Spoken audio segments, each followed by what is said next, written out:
बिहार की राजनीति में कुछ तस्वीरें सिर्फ तस्वीरें नहीं होती, वे अपने अंदर कई सवाल छिपाए होती हैं। आज सामने आई एक तस्वीर भी ऐसी ही है। एक तरफ हैं मोकामा के विधायक अनंत सिंह और दूसरी तरफ बिहार की राजनीति के सबसे बड़े और लंबे समय तक प्रभाव रखने वाले चेहरों में से एक पूर्व मुख्यमंत्री नीतीश कुमार। तस्वीर में अनंत सिंह हाथ जोड़कर मुस्कुराते हुए नीतीश कुमार से मिलते दिखाई देते हैं। नीतीश कुमार भी हाथ जोड़कर उनका अभिवादन करते हैं। देखने में ये एक सामान्य राजनीतिक मुलाकात लग सकती है, लेकिन सवाल यह है कि अनंत सिंह आखिर नीतीश कुमार से मिलने क्यों पहुंचे, और इससे भी बड़ा सवाल, क्या इस मुलाकात के पीछे सिर्फ मोकामा के विकास की बात है, या अनंत सिंह अपने परिवार और अपनी राजनीतिक विरासत का अगला रास्ता तलाश रहे हैं। क्योंकि पिछले कुछ महीनों में अनंत सिंह के बयानों को जोड़कर देखिए तो एक तस्वीर धीरे धीरे साफ होती नजर आती है।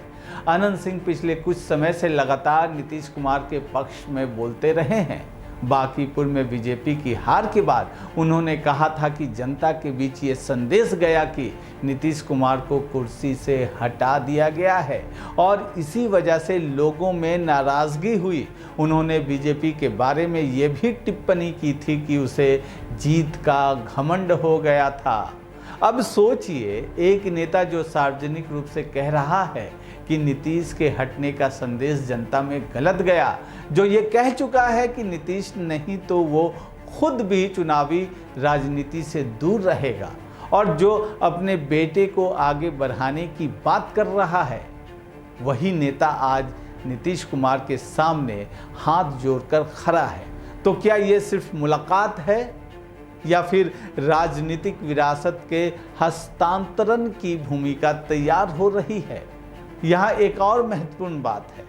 जुलाई 2026 में भी अनंत सिंह ने कहा था कि वो विधानसभा चुनाव नहीं लड़ेंगे। इतना ही नहीं, उन्होंने अपने बेटे के राजनीतिक भविष्य को लेकर ये संकेत भी दिया कि जिस तरह निशांत कुमार नीतीश कुमार के साथ रहे हैं, उसी तरह उनका बेटा भी निशांत कुमार के साथ रहेगा। अब इस बयान को आज की तस्वीर के साथ रखिए तो सवाल सिर्फ ये नहीं रह जाता कि अनंत सिंह नीतीश कुमार से क्या कहने गए थे। सवाल ये भी बनता है कि अनंत सिंह अपने बाद किस राजनीतिक व्यवस्था को देखना चाहते हैं। क्या उनकी इच्छा है कि मोकामा में उनका राजनीतिक प्रभाव उनके बेटे के जरिए आगे बढ़े? क्या वो चाहते हैं कि उनका बेटा जेडीयू की उस राजनीतिक धारा से जुड़ा रहे जिसकी पहचान लंबे समय तक नीतीश कुमार से रही है? और क्या वो चाहते हैं कि परिवार की अगली पीढ़ी को नीतीश कुमार की राजनीतिक छत्र छाया में बढ़ाया जाए? इन सवालों का जवाब फिलहाल सार्वजनिक रूप से नहीं मिला है, और यही इस मुलाकात को और दिलचस्प बनाता है। मार्च 2026 में राज्यसभा चुनाव के दौरान अनंत सिंह ने साफ कहा था कि अगर नीतीश कुमार मुख्यमंत्री नहीं रहेंगे तो वो भी आगे विधानसभा चुनाव नहीं लड़ेंगे। उन्होंने ये भी कहा था कि आगे उनके बेटे चुनाव लड़ेंगे। यानी अनंत सिंह ने अपनी राजनीतिक सक्रियता का भविष्य कहीं ना कहीं नीतीश कुमार की राजनीतिक भूमिका के साथ जोड़ दिया था। यह कोई सामान्य बयान नहीं था, क्योंकि अनंत सिंह के लिए राजनीति सिर्फ एक चुनाव जीतने का खेल नहीं रही है। मोकामा में उनका एक अलग राजनीतिक प्रभाव भी रहा है। लेकिन अब वे खुद कह रहे हैं कि अगली पीढ़ी को आगे आना चाहिए, और यहीं से आज की महत्वपूर्ण मुलाकात जो है वो काफी महत्वपूर्ण हो जाती है। जरा तस्वीर को ध्यान से देखिए। अनंत सिंह का अंदाज वही है जिसके लिए वो जाने जाते हैं, सीधा, बेबाक और आत्मविश्वास से भरा हुआ। लेकिन नीतीश कुमार के सामने उनका हाथ जोड़कर मिलना एक अलग संदेश भी देता है। इसे सिर्फ सम्मान की तस्वीर कहकर छोड़ देना आसान है, लेकिन राजनीतिक संकेतों को पढ़ें तो ये तस्वीर निष्ठा और राजनीतिक स्वीकार्यता दोनों की तरफ इशारा करती दिखाई देती है। रिपोर्टों में ये ज़रूर कहा जा रहा है कि मुलाकात के दौरान मोकामा के विकास, स्वास्थ्य और राजनीतिक सामाजिक मुद्दों पर चर्चा हुई होगी। लेकिन राजनीति में कई बार जो कहा जाता है उससे ज़्यादा महत्वपूर्ण वो होता है जो नहीं कहा जाता। और आज की तस्वीर शायद उसी खामोश राजनीति की कहानी कह रही है। अनंत सिंह ने पहले ही संकेत दे दिया है कि वो अगली विधानसभा चुनावी दौर में नहीं रहना चाहते।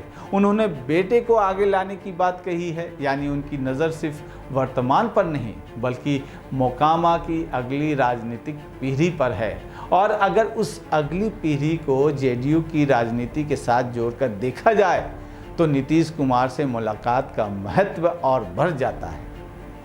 ये भी याद रखिए, अनंत सिंह के लिए नीतीश कुमार सिर्फ एक राजनीतिक सहयोगी नहीं रहे हैं। उनके कई सार्वजनिक बयानों से ये साफ दिखाई देता है कि वो नीतीश कुमार के प्रति व्यक्तिगत और राजनीतिक सम्मान की बात करते रहे हैं। यही वजह है कि जब नीतीश कुमार मुख्यमंत्री की कुर्सी से बाहर हुए तो अनंत सिंह ने खुद चुनावी राजनीति से पीछे हटने का ऐलान कर दिया। अब वही अनंत सिंह अगर नीतीश कुमार से मिलकर अपने राजनीतिक भविष्य की अगली कड़ी तलाश रहे हैं तो ये बिहार की राजनीति में एक दिलचस्प संकेत है। हो सकता है कि बातचीत में सिर्फ मोकामा की सड़क, पुल, विकास योजनाएं और स्थानीय समस्याएं रही हों। हो सकता है कि स्वास्थ्य का हालचाल ही मुख्य विषय रहा हो। लेकिन ये भी संभव है कि दोनों नेताओं के बीच आने वाले समय में मोकामा और अनंत सिंह परिवार की राजनीतिक भूमिका पर भी चर्चा हुई हो, जिसकी पुष्टि तो अभी नहीं है। लेकिन तस्वीर एक बात जरूर कहती है। अनंत सिंह की राजनीति खत्म होने की बात उन्होंने खुद कही है, लेकिन उनकी राजनीतिक इच्छा खत्म नहीं हुई है। वो खुद चुनाव ना लड़े लेकिन उनका प्रभाव आगे भी रहे। वो खुद विधानसभा में ना हो लेकिन मोकामा में उनका राजनीतिक उत्तराधिकारी हो। और अगर उनके बयानों को देखा जाए तो ये उत्तराधिकारी उनका बेटा हो सकता है। यही शायद आज की इस मुलाकात का सबसे बड़ा राजनीतिक सवाल है। तो क्या अनंत सिंह नीतीश कुमार से अपने लिए कुछ मांगने गए थे, या अपने बेटे के लिए राजनीतिक रास्ता तलाशने, या फिर सिर्फ एक पुराने राजनीतिक संबंध को सम्मान देने? इसका जवाब अभी बंद कमरे में है। लेकिन तस्वीर खुली है और तस्वीर में हाथ जुड़े हुए हैं। एक तरफ अनंत सिंह, दूसरी तरफ नीतीश कुमार। और बिहार की राजनीति में इन जुड़े हुए हाथों के बीच शायद सिर्फ अभिवादन नहीं बल्कि आने वाली राजनीति के कई सवाल छिपे हुए हैं। फिलहाल सबसे बड़ा सवाल यही है, अगर अनंत सिंह खुद चुनाव नहीं लड़ेंगे तो मोकामा में उनकी राजनीतिक विरासत किसके हाथ जाएगी, और क्या उस विरासत को नीतीश कुमार की राजनीति से जोड़ा जाएगा? इस सवाल का जवाब आने वाले दिनों में बिहार की राजनीति की एक अहम कहानी तय कर सकता है। तो ये तस्वीर बिल्कुल दिलचस्प थी आज पटना के राजनीति से। मिलते हैं फिर अगले एपिसोड में। तब तक बने रहिए हमारे साथ। फिर मिलेंगे एक नई कहानी के साथ। नमस्ते।